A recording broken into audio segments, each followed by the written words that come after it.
Hello. Here in this video I will talk about the Barionet extension units and I will demonstrate how to connect this to the Barix Barionet. Here we have the Barionet network controller. It's a Barionet 50 with 4 digital inputs and 4 relays. And if the I/O capabilities are not sufficient for your application, then you can simply expand this with the Barionet extension units. There are 3 different extension units available. Here we have the X8. The X8 has 8 digital I/Os. In the setup you can configure it. This I/O should be used as input or as output.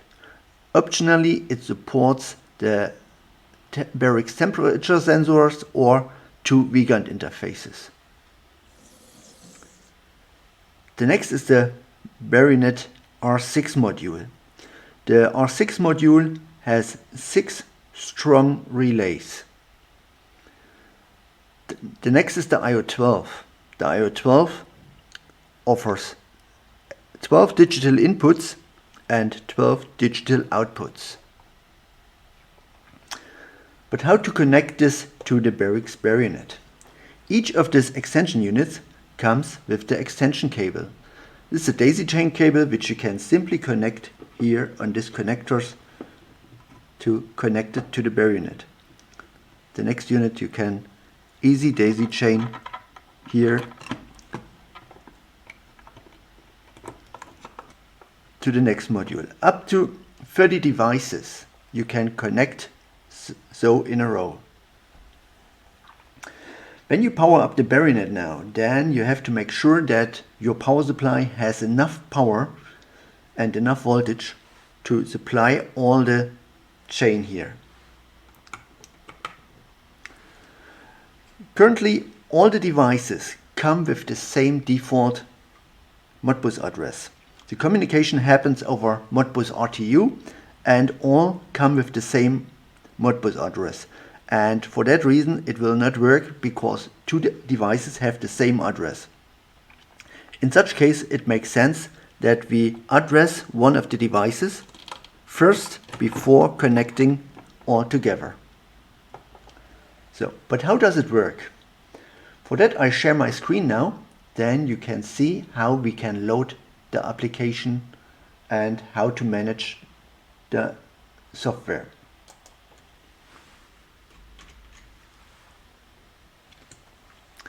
First we have to find out the IP address of the device, of the Barix Barionet. For that reason I have here the Barix Discovery tool. I click on the Get button and then I find out the IP address of the Barix Barionet. This IP address I can search with my browser.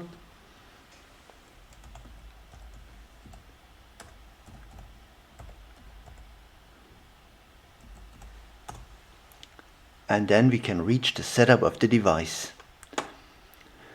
When you use these devices together, then it's important that you change first the settings. The default settings of the extensions are 19,200 baud and even parity. It is even recommended to set the local port to 0 to avoid any problems.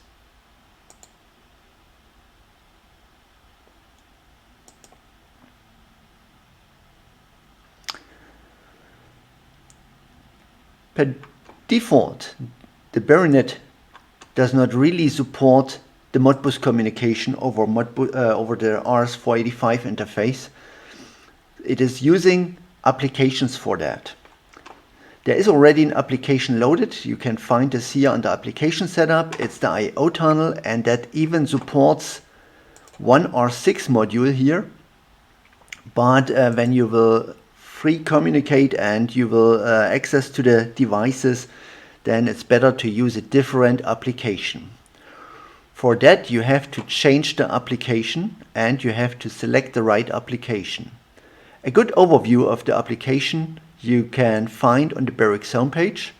When you go on www.barix.com, you go to Help Support, to Downloads, and here under BCL applications you will find the applications, a huge list of applications for many different. Here you have an application, for example, for 15 or 6 devices.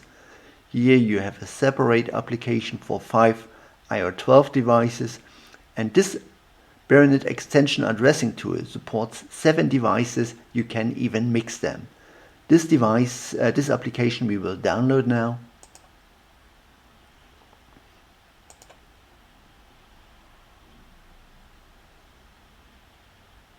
And from here we can unzip it and later use to upload this to our device.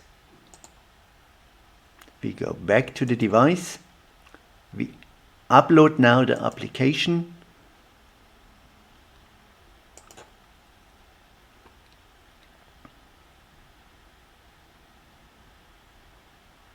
we go to the advanced update page.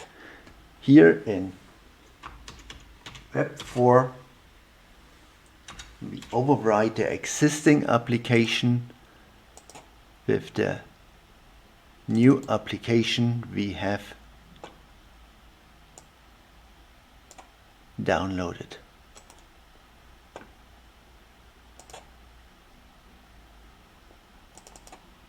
So here the Barionet bcl.cub file is the application we have to upload to our device.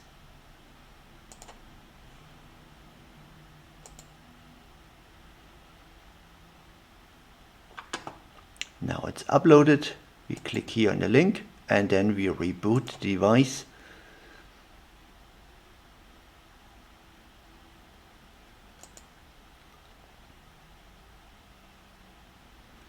Then we go now back to the configuration and to the application setup. Then we see a different application which allows to control the extension units. And here we have the Modbus addressing page, which allows even to change the Modbus address. Here you see the default setting, the Modbus address 255. We have 2 devices with the same address. That means one needs to be changed, and this one which we have connected now we change. For that reason we define this serial number here on the top.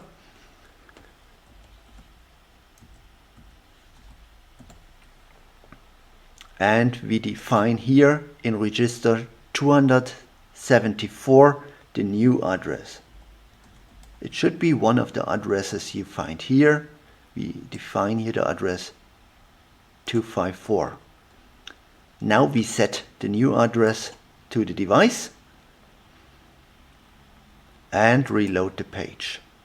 Now you see it has changed the Modbus address. Now we can connect all together, even the second device I will connect now before I turn off the Barionet. Then I connect my second device and I power on the Barionet again.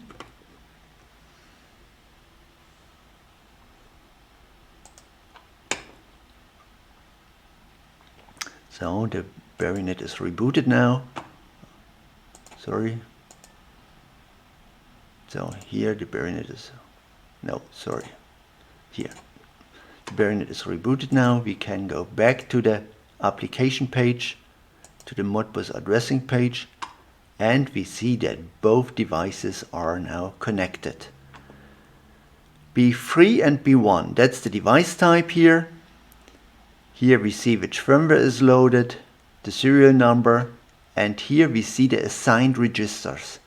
Here we see for the inputs, this are the registers for the IO12 inputs, that are the registers for the IO12 outputs, and that are the registers for the relay of the R6 connected to the Barix Barionet. These registers you can now use in the same way as you use the Barionet registers. So let's go back here to the controls And here we can now control the Barionet relays, for example. Here we have the relays. These are the registers for the Barionet relay, and we can now switch the Barionet relays. Sorry, there are 6 relays. When I connect now one of the inputs of the IO12, then we should even see that here in the page.